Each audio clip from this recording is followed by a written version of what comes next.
شروع کرتی ہوں اللہ کے نام سے جو بڑا مہربان نہایت رحم کرنے والا ہے۔ یہ واقعہ ہے لاہور کی ان گلیوں کا جنہیں ہیرا منڈی کہا جاتا ہے۔ ہیرا منڈی میں ایک ہی مسجد تھی اور اس مسجد میں کوئی بھی امام رکتا نہیں تھا۔ ایک روز ایک امام صاحب اس مسجد میں اپنی بیوی کے ساتھ تبادلہ ہو کر آئے۔ وہ بھی یہاں آنا نہیں چاہتے تھے مگر مجبوری تھی۔ تبادلہ ہوا تھا اور تبادلہ روکنا ان کے بس میں نہیں تھا، اس لیے دل نہ چاہتے ہوئے بھی یہاں آنا پڑا۔ ان کی بیوی بھی ان کے ساتھ آئی۔ بچے ابھی ہوئے نہیں تھے۔ جو شخص ان کو یہاں لایا اور جس نے انہیں اس علاقے کی سب خبر دی اس کا نام غلام شبیر تھا۔ امام صاحب اور ان کی بیوی نے مسجد کے ساتھ ملحقہ ایک کمرہ جو امام صاحب کو رہائش کے لیے ملا تھا اسے ترتیب دیا۔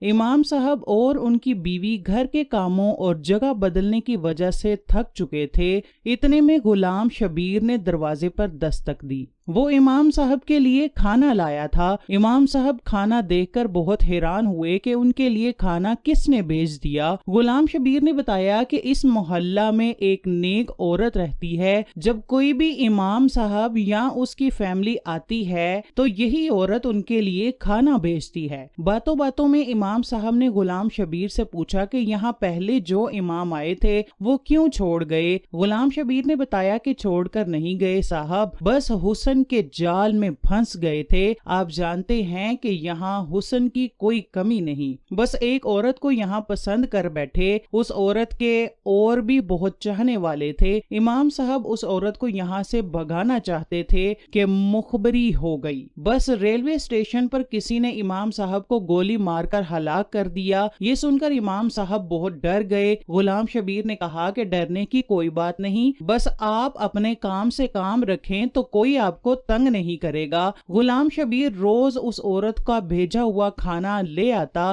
ایک روز امام صاحب نے پوچھا کہ یہ کون عورت ہے اور کیوں کھانا بھیج دیتی ہے؟ غلام شبیر نے بتایا کہ یہ عورت بہت خدا ترس ہے۔ اسے معلوم ہے کہ آپ کو مسجد کے 100 کام ہوتے ہیں اور آپ کی تنخواہ بھی اتنی نہیں کہ اچھا کھانا روز بنا سکیں، اس لیے آپ کے لیے کھانا بھیج دیتی ہے۔ امام صاحب کے پاس جو بچے قرآن کی تعلیم حاصل کرنے آتے تھے وہ بہت شرارتی تھے۔ ایک روز امام صاحب کے سر میں بہت درد تھا اور بچے بہت تنگ کر رہے تھے۔ امام صاحب کے پاس اس وقت گلاس رکھا ہوا تھا۔ آپ نے وہ گلاس غصے میں اٹھا کر پھینکا اور غلطی سے شیشہ ایک بچے کو لگ گیا جس سے اس کا ہاتھ زخمی ہو گیا۔ امام صاحب بہت گھبرا گئے اور غلام شبیر کے ساتھ اس بچے کو ہسپتال لے گئے۔ جب غلام صاحب ہسپتال سے واپس آ رہے تھے تو ایک عورت دوڑی دوڑی آئی اور امام صاحب سے بچے کے بارے میں دریافت کیا۔ امام صاحب نے بچے کی خیریت سے اس عورت کو آگاہ کیا۔ وہ عورت اس وقت مکمل پردے میں تھی مگر اپنے بات کرنے کے انداز سے معلوم ہوتا تھا کہ وہ ایک طوائف ہے۔ گھر آ کر امام صاحب نے غلام شبیر سے پوچھا کہ یہ عورت کون تھی؟ غلام شبیر نے بتایا کہ یہ عورت ان سب بچوں کی ماں ہے جو آپ کے پاس پڑھنے آتے ہیں اور یہ عورت ہی آپ کو کھانا بھیجتی ہے۔ یہ سن کر امام صاحب بہت غصہ میں آ گئے اور کہنے لگے کہ اتنے دنوں تک تم ہمیں یہ طوائف کے گھر کا کھانا کھلا رہے ہو، کیا تم نے ہمیں اتنا بے غیرت سمجھ لیا ہے کہ ہم ایک طوائف کی کمائی کھائیں گے؟ ہم غریب ضرور ہیں مگر بے غیرت نہیں ہیں، اس لیے آئندہ تم ہمارے لیے کھانا مت لانا۔ اس کے بعد غلام شبیر امام صاحب کے لیے کھانا نہیں لایا۔ حج کے دن آئے تو کمیٹی نے امام صاحب کو حج پر بھیجنے کا فیصلہ کیا۔ غلام شبیر ایک اور درخواست امام صاحب کے پاس لایا کہ اسے بھی حج کے لیے منظور کروا دیں۔ امام صاحب کہنے لگے کہ یہ درخواست کس کی ہے؟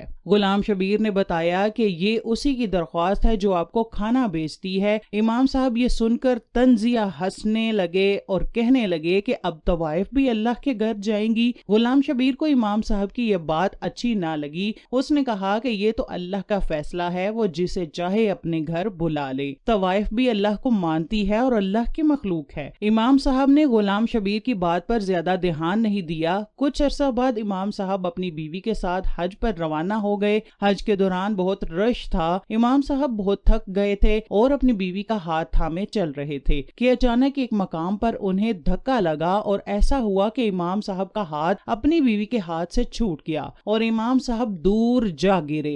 امام صاحب کے گرنے کی دیر تھی کہ حاجیوں نے امام صاحب کو پیروں میں روند ڈالا، کسی کو کسی کی ہوش نہیں تھی، ایک کے بعد دوسرا پاؤں امام صاحب پر پڑ رہا تھا۔ امام صاحب کو اپنی موت قریب نظر آنے لگی کہ اچانک کسی ہاتھ نے امام صاحب کو تھام لیا۔ اس ہاتھ نے زور سے امام صاحب کا ہاتھ پکڑا کہ انہیں اٹھائے اور رش میں سے گھسیٹ کر ان کی بیوی کے پاس جا کر انہیں چھوڑ دے۔ امام صاحب نے مڑ کر دیکھا تو وہ وہی طوائف تھی جو انہیں کھانا بھیجا کرتی تھی، وہ انہیں ان کی بیوی کے پاس چھوڑ کر خود رش میں غائب ہو گئی۔ امام صاحب نے اسے آواز دی مگر وہ اس وقت تک جا چکی تھی۔ امام صاحب بہت حیران ہوئے کہ یہ یہاں کیسے آ گئی۔ امام صاحب نے اپنی بیوی کو بھی بتایا کہ انہیں وہ طوائف یہاں تمہارے پاس چھوڑ کر گئی ہے، اگر وہ ایسا نہ کرتی تو شاید میں زندہ نہ ہوتا، اور انہوں نے کہا کہ وہ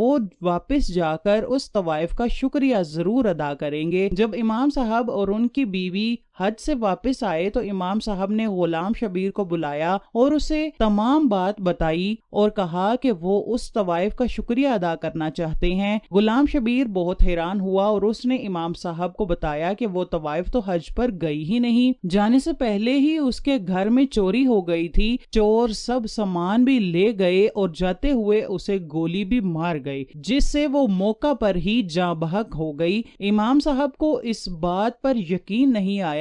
اتنی دیر میں کسی گاڑی اور شور کی آواز آئی۔ امام صاحب نے پوچھا کہ یہ کیسا شور ہے؟ غلام شبیر نے بتایا کہ اس طوائف نے جو بھی بچے پال رکھے تھے وہ اس کے اپنے نہیں تھے، وہ تو ان بچوں کو پالتی تھی جو لوگ گناہ کرنے کے بعد کوڑے کے ڈھیر میں چھوڑ جاتے تھے۔ وہ ایسے بچوں پر نظر رکھتی تھی، اپنے علاقے کے علاوہ دوسرے علاقوں سے بھی ایسے لاوارث بچے اٹھا کر اپنے پاس رکھ لیتی تھی، انہیں اچھے کپڑے پہناتی تھی، اچھا کھانا کھلاتی تھی، اور امام صاحب آپ کے پاس جتنے بھی بچے پڑھنے آتے تھے وہ سب اسی کے بچے تھے، اور کوئی اپنے بچے اس علاقے میں نہیں پڑھاتا تھا، بس وہی بچوں کو پڑھنے بھیجتی تھی۔ بہت عرصے سے حج کے لیے پیسے جمع کر رہی تھی، اللہ کا گھر دیکھنے کے لیے بہت تڑپتی تھی۔ جب اللہ کا بلاوا آیا تو بیچاری کی زندگی نے اسے مہلت نہیں دی۔ غلام شبیر بولتا جا رہا تھا اور امام صاحب شرم سے زمین میں